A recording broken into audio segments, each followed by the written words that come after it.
अस्सलाम वालेकुम dear students, कैसे हैं आप सब। उम्मीद करता हूं कि आप सब खैर आफियत से होंगे।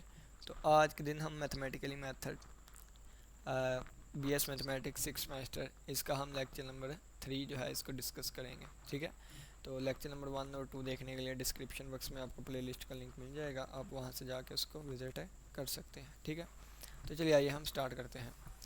क्वेश्चन क्या है? क्वेश्चन है what are the properties of Sturm Liouville equation. तो एसएल इक्वेशन की प्रॉपर्टीज़ क्या हैं?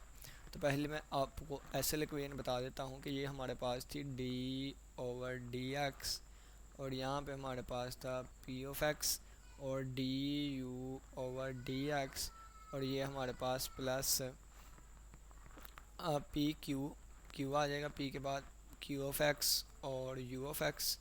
ठीक है, और plus lambda r of x और यू ऑफ एक्स और इक्वल टू ज़ीरो।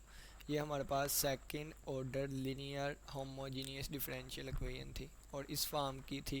तो इसको हम क्या कहते थे कि ये हमारे पास क्या है, एस एल इक्वेशन है। ठीक है, एस एल इक्वेशन है, एस एल इक्वेशन है। अब यहाँ पे एक और बात देखें कि हमने कहा था कि अगर यहाँ से u कॉमन ले लो, यानी कि अगर मैं इसको ही रिमूव करके थोड़ा सा हमको बता देता हूँ कि ये यहाँ से मैं u रिमूव कर दूँ और ये मैं u जो मैंने रिमूव किया है ये मैं एज ए कॉमन ले लूँगा। कहाँ पे कॉमन लिया मैंने, ये हम इसको कॉमन ले लेते हैं यहाँ पे, यानी कि वो ब्रैकेट में यहाँ पे अब लगा देता हूँ। ठीक है, तो ये वाली जो अंदर वाली चीज़ आई इसको मैं l का नाम दे देता हूँ। तो क्या बन जाएगा, एल यू ऑफ एक्स। ठीक है, क्या बन गया, एल यू ऑफ एक्स और plus lambda r of x और यू ऑफ एक्स और इक्वल टू ज़ीरो। ठीक है, और यहाँ पे जो एल है ना, जिसको हमने एल कहा है, इसको कहते हैं सेल्फ एडजॉइंट ऑपरेटर। ठीक है, सेल्फ एडजॉइंट ऑपरेटर या एसएल ऑपरेटर भी कहते हैं। ठीक है, सेल्फ एडजॉइंट ऑपरेटर या एसएल ऑपरेटर। ठीक है, तो ये वाला नीचे लिखा हुआ है। अब इसकी प्रॉपर्टीज़ पढ़ते हैं इस एसएल इक्वेशन की। ठीक है, प्रॉपर्टीज़ क्या है, तो what are the properties of Sturm Liouville equation. तो कहता है the equation contains linear ordinary differential operator, यानी कि ये हमारे पास ऑपरेटर रखता है कौन सा, ये वाला। ठीक है, मैंने आपको बता दिया। और दूसरा ये है the sign of lambda. Lambda यहाँ पे जो है ये नॉन नेगेटिव हुआ करेगा, यानी कि लैम्डा की वैल्यू ग्रेटर दैन और इक्वल टू ज़ीरो होगी। और तीसरी प्रॉपर्टी ये है कि लैम्डा जो है वो रियल नंबर से बिलोंग करेगा। ठीक है, यानी कि लैम्डा की वैल्यू जो है वो रियल नंबर से बिलोंग करेगी। और रियल नंबर कौन से, जीरो से लेकर पॉजिटिव इन्फिनिटी हमने लेने हैं, यानी कि मैंने दोनों प्रॉपर्टीज़ को मर्ज कर दिया, इकट्ठा कर दिया। ठीक है, नेक्स्ट देखें, मज़ीद आगे बढ़ते हैं। Solution of you is bounded, यानी कि जो सोल्यूशन आएगा ना हमारे पास, सोल्यूशन क्या है, डिपेंडेंट वेरिएबल की वैल्यू। ठीक है, तो डिपेंडेंट वेरिएबल यू था, तो यानी कि जो यू का सोल्यूशन आएगा वो हमारे पास उस इक्वेशन का वो बाउंडेड हुआ करेगा।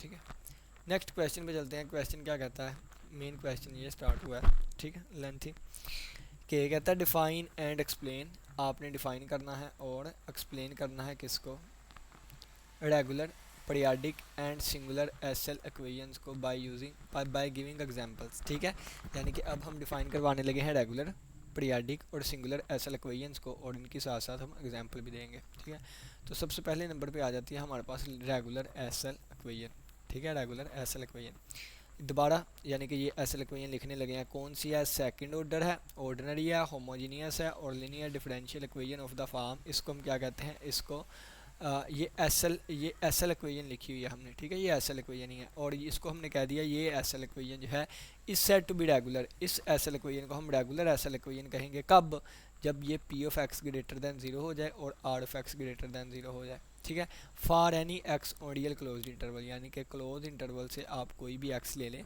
उस एक्स के लिए पी ऑफ एक्स का आंसर भी ग्रेटर दैन ज़ीरो आए, q of x r of x का आंसर भी ग्रेटर दैन ज़ीरो आए, देन हम कहेंगे कि वो हमारे पास क्या है, रेगुलर एसएल इक्वेशन है। इसकी जगह आप ये भी लिख सकते हैं कि अगर पी ऑफ एक्स और r of x do not vanish, vanish कब होते हैं, अगर ज़ीरो आंसर आ जाता। ठीक है, तो अब ये वैनिश नहीं हो रहे over the real close interval, then हम ये कहेंगे क्या है, ये रेगुलर एसएल इक्वेशन है। इसके एग्जाम्पल पे चलते हैं। ये लेजेंडर्स डिफरेंशियल इक्वेशन हमारे पास आ गई है एक, तो इसमें अगर पी ऑफ एक्स ढूंढे तो ये हमारे पास पी ऑफ एक्स है, यानी कि पी ऑफ एक्स हमारे पास वन माइनस एक्स स्क्वायर है। और अगर यहाँ से हम आर ऑफ एक्स ढूंढे तो आर ऑफ एक्स हमारे पास क्या है, तो ये लैम्डा की वैल्यू है, इसके साथ वन लिखा हुआ है, तो ये हमारे पास आर ऑफ एक्स की वैल्यू कितनी है, वन है। ठीक है, आर ऑफ एक्स की वैल्यू वन है, तो ये हमारे पास क्या है, पी ऑफ एक्स भी हमारे पास, इसका भी आंसर ग्रेटर दैन क्या आएगा, ग्रेटर दैन ज़ीरो आएगा, क्योंकि वन से कोई चीज़ माइनस हो रही है। ठीक है, और यहाँ पे एक्स पे कुछ कंडीशंस भी होगी ना यहाँ पे। ठीक है, तभी इसका आंसर ग्रेटर दैन ज़ीरो आ सकता है, वो गिरना नहीं। ठीक है। यहाँ पे एक्स के ऊपर कुछ कंडीशन भी होगी, यानी कि जो इंटरवल लिया होगा ना वो इस तरह का लिया होगा कि एक्स स्क्वायर का आंसर जो है वो हमेशा लेस देन 1 है, इस तरह का कोई इंटरवल लिया होगा, ठीक है, कि वो वैल्यूज़ यहाँ पे रखी होंगी। तो फिर ये हमारे पास ये लेजेंडर डिफरेंशियल इक्वेशन जो है ये रेगुलर एसएल इक्वेशन कहलाएगी, ठीक है, ठीक हो गया। और ये भी हमारे पास ग्रेटर देन 0 है।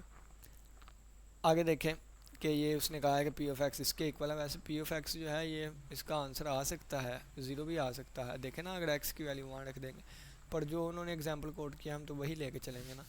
वैसे ही एग्जांपल गलत लग रही है मुझको, ठीक है, क्योंकि इसका आंसर तो ये देखिए 1 पे 0 आता है इसका आंसर, तो पी ऑफ एक्स का आंसर 0 आ गया, वैनिश हो गया, तो ये एग्जाम्पल शायद गलत है, ठीक है। नेक्स्ट चलते हैं सिंगुलर एसएल इक्वेशन पे। तो कहता है कि the second order ordinary homogeneous linear differential equation of the form, इस फॉर्म की ये क्या है, एसएल इक्वेशन है। इस एसएल इक्वेशन को इस सेट टू बी सिंगुलर कहेंगे, एसएल इक्वेशन कहेंगे कब, जब पी ऑफ एक्स 0 के इक्वल हो जाए, या आर ऑफ एक्स 0 के इक्वल हो जाए, या दोनों 0 के इक्वल हो जाए, ठीक है, कोई एक या दोनों 0 के इक्वल हो जाए, द इसमें से, ठीक है, p of x r of x या दोनों 0 के इक्वल हो जाए तो हम क्या कहेंगे, पी ऑफ एक्स और क्यू या आर ऑफ एक्स वैनिश हो गया इस क्लोज इंटरवल पे, देन हमारे पास ये क्या बन जाएगी, सिंगुलर बन जाएगी। और ये देखें कि ये 0 पे वैनिश हो रहा, यानी कि ये अगर एक्स की वैल्यू में 1 पुट करता तो ये वैनिश हो रहा था ना, यानी कि ये ख़त्म हो रहा था, यानी कि इसका आंसर 0 आ रहा था कब, when x is equal to 1। तो ये हमारे पास सिंगुलर बनेगी, ये रेगुलर नहीं होगी, ये सिंगुलर होगी। तो अगर इसकी एग्जाम्पल देख लेते हैं, तो ये एग्जांपल लिखी हुई है, द लेजेंडर डिफरेंशियल इक्वेशन जो है ये हमारे पास कैंसी है, सिंगुलर होती है। क्यों, क्योंकि यहाँ पे एक इंटरवल दिया गया है -1 से 1, ठीक है, एक इंटरवल दिया गया है, और जब वैल्यू मैं 1 पुट करता हूँ तो ये देखें 1 या -1 वैल्यू पुट करने का आंसर 0 आ रहा है। तो इसका मतलब क्या हो गया है कि पी ऑफ एक्स वैनिश हो रहा है कब, जब एक्स की वैल्यू 1 या -1 रखता हूँ, ठीक है। तो इसका मतलब क्या है, ये सिंगुलर एसएल इक्वेशन है। इन एनी इंटरवल कंटेनिंग इस कोई भी इंटरवल ले लें जो कि इन वैल्यूज़ को कंटेन करता हो। नेक्स्ट हमारे पास आ गया periodic SL equation, the second order ordinary homogeneous linear differential equation, यानी कि ये दोबारा एसएल की डेफिनेशन लिखी हुई है। ये एसएल इक्वेशन जो है इस सेट टू बी पीरियाडिक, इसको पीरियाडिक एसएल इक्वेशन कहेंगे कब, इफ़ इट्स कोफिशिएंट यानी कि P of x Q of x और आर ऑफ एक्स जो है आर पीरियाडिक फंक्शन, ये कौन से हों, पीरियाडिक फंक्शन हो जाएं, having fundamental period b minus a, और फंडामेंटल पीरियड उनका ए माइनस बी हो, यानी कि ये इंटरवल है और इनका पीरियड क्या हो, बी माइनस ए हो, ठीक है, किसका, P of x Q of x और आर एक्स का। तो यानी कि ये पीरियाडिक फंक्शन हो तो हम फिर इसको क्या कहते हैं, ये जो इक्वेशन आती है एसएल इक्वेशन, इसको हम पीरियाडिक एसएल इक्वेशन कहते हैं, ठीक है। जैसे ये लिखा हुआ है कि पी ऑफ एक्स था ना, तो हमने क्या किया, बी माइनस ए फंडामेंटल जो है ना, फंडामेंटल पीरियड ये हमने ऐड कर दिया इसमें। तो एक्स की वैल्यू अगर हम ए रखेंगे तो ये पी ऑफ ए का आंसर पी ऑफ बी के इक्वल आ जाएगा। इसी तरह यहाँ पे अगर ए वैल्यू रखेंगे तो पी ऑफ बी का आंसर क्या आ जाएगा, पी ऑफ यहाँ पे क्यू ऑफ ए आना था, क्यू ऑफ ए का आंसर इक्वल आ जाएगा क्यू ऑफ बी के, ठीक है। और बल्कि इसी से आना था, ये ऊपर वाले के हिसाब से चलना, यहाँ पे मिस्टेक की हुई है नोट्स में, यानी कि जब x की वैल्यू a रखी तो p of a p of b के इक्वल आ गया, और जब हमने x की वैल्यू इसमें ऊपर वाले में ही b रखनी है तो फिर माइनस b रखनी है ऊपर वाला, नहीं इसमें है q ऑफ, इसमें हमने x की वैल्यू जब, नहीं ये गलत लिखा हुआ है, यहाँ पे भी अगर x की वैल्यू हम a रखेंगे, यहाँ पे भी अगर x की वैल्यू a रखेंगे तो ये हमारे पास बन जाएगा q of a is equal to q of a plus b minus a, और ये इससे कैंसिल हो गया आ जाएगा q of a is equal to q of b। ये इस तरह है, यानी कि p of a p of b के, q of a q of b के, और r of a r of b के इक्वल आए, ठीक है। इसकी एग्जांपल के तौर पे हम ये वाली कोट करते हैं, यहाँ पे डेरिवेटिव नहीं आएगा, ठीक है, ये वैसे ही लिखा हुआ है d2u ओवर dx स्क्वायर और plus lambda u equal to 0, और इसका पीरियड हमें साथ दिया हुआ है कि x कहाँ से बिलोंग करेगा, 0 से पाई के दरमियान, x बिलोंग करेगा 0 से पाई के दरमियान। अगर आप देखें तो p ऑफ x की वैल्यू कितनी है, p ऑफ x की वैल्यू इसके साथ जो लिखा हुआ है 1, ठीक है, p ऑफ x की वैल्यू कितनी हो जाएगी, 1 हो जाएगी, ठीक है। और अगर हम इसकी बात करें r ऑफ x की वैल्यू कितनी है, तो q ऑफ x वाली चीज़ तो है ही नहीं इसमें, तो वो 0, p ऑफ x 1 है, और r ऑफ x की वैल्यू यानी कि लैम्डा के साथ यहाँ पे 1 लिखा हुआ है ना, तो r ऑफ x की वैल्यू 1 है, ठीक है। तो ये देखें 1 को इस तरह भी लिखा जा सकता है, यानी कि अगर p ऑफ x किसके इक्वल है 1 के, अगर मैं कहूँ p of x plus pi कर दें तो वो भी 1 नहीं आएगा क्योंकि कांस्टेंट फंक्शन है। इसी तरह अगर ये 0 है तो x प्लस पाई, एक्स की जगह x प्लस पाई रख दे फिर भी आंसर 0 आएगा। यानी कि देखें ना, मैं आपको सिंपल एग्जांपल देता हूँ। अगर x हमारे पास 1 है तो f ऑफ x प्लस 3 कितना आएगा, तो यहाँ पे अगर x होता तो उसकी जगह पे रिप्लेस करना था, यहाँ पे x ही नहीं है तो 1 ही आंसर आएगा, ठीक है इस तरह। लेकिन अगर इसकी जगह पे x होता तो फिर इसका आंसर x प्लस 3 आना था, ठीक है इस तरह। अगर इसका स्क्वायर होता तो फिर इसका स्क्वायर आना, लेकिन ये एज ए कांस्टेंट फंक्शन है तो इनमें कोई भी चेंजिंग नहीं आएगी, डोमेन जो मर्जी पुट कर लें। और ये फंडामेंटल पीरियड हमने कैसे निकाला, ये हमारे पास 0 से पाई था ना, तो फंडामेंटल पीरियड के लिए फाइनल माइनस इनिशियल यानी कि पाई माइनस 0, तो ये पाई था, ठीक है इस तरह। तो ये हमारे पास क्या है, एसएल, ये पीरियाडिक एसएल इक्वेशन है। तो नेक्स्ट हमारे पास लेक्चर नंबर 4 स्टार्ट होता है, तो इसको हम नेक्स्ट लेक्चर में करेंगे। उम्मीद करता हूँ कि आज के लेक्चर की समझ आई होगी। किसी बच्चे का कोई भी क्वेश्चन हो तो लाजमी पूछिएगा।